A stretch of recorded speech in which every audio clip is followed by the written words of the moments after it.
Tidak menyangka roda hub bulldozer yang patah masih bisa diperbaiki. Pakistan memang benar-benar negara yang memperbaiki segala sesuatu dengan mesin bubut. Seperti situasi roda hub yang patah di depan kita ini, mengelas langsung dari bagian bawah sama sekali tidak memenuhi syarat. Dalam kondisi di mana harus menahan torsi besar dari bulldozer, tukang berpikir untuk menggunakan pipa baja yang lebih tebal untuk menyambung, sehingga masalah tekanan di bagian dalam bisa teratasi. Setelah memiliki rencana penyambungan, seperti kepala poros berbentuk panah besar ini, pasti perlu diperiksa teliti dengan alat ukur. Hanya selaras dengan cak 4 penjepit mesin bubut, seluruh permukaan patah dapat benar-benar diproses menjadi datar, dan agar pipa baja bisa masuk ke dalam kepala poros, seluruh diameter lubang tidak hanya perlu diperbesar menggunakan pahat, tetapi juga harus disesuaikan dengan diameter luar pipa yang ada.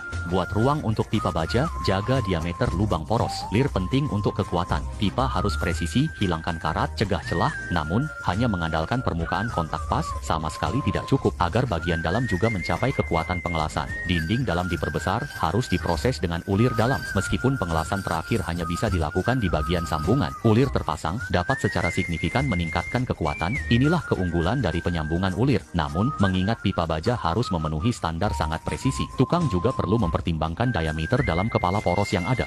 Melakukan penghalusan yang teliti pada pipa baja, kita harus menghilangkan lapisan karat yang sudah ada, sekaligus mencegah pemotongan berlebihan yang bisa menyebabkan celah. Saat ini, kita bisa menggabungkan ulir yang telah diproses sebelumnya untuk menciptakan ulir baru di permukaan pipa baja.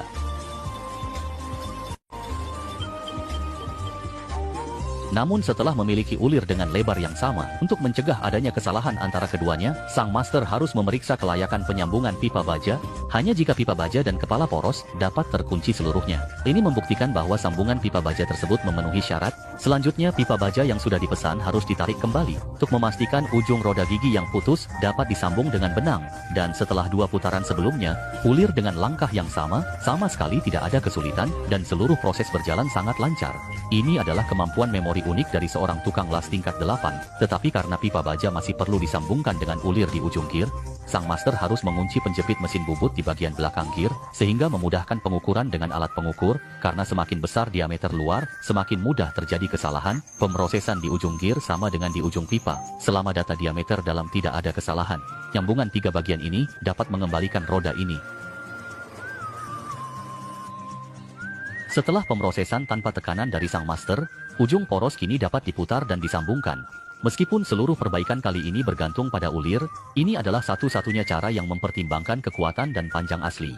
Selanjutnya, dilakukan penyesuaian berulang kali menggunakan kunci pipa, sampai panjang kepala poros dapat dikembalikan ke pengaturan pabrik dengan celah yang tetap untuk mengimbangi ketebalan pemotongan. Maka ketiga bagian dapat dilas dan diamankan menggunakan batang las. Teknik pengelasan ini dapat mencegah ulir menjadi kendur dan juga membuat pipa baja yang terpasang menjadi satu kesatuan. Namun, pengelasan yang menonjol dapat mempengaruhi permukaan penggunaan poros, sehingga perlu dilakukan pemotongan untuk mengembalikan langkah asli pabrik guna meningkatkan estetika keseluruhan roda, sehingga sambungan tidak terlihat sama sekali bekas perbaikan. Jadi, roda bulldozer dengan poros bendera yang patah ini bisa langsung dipasang dan digunakan kembali.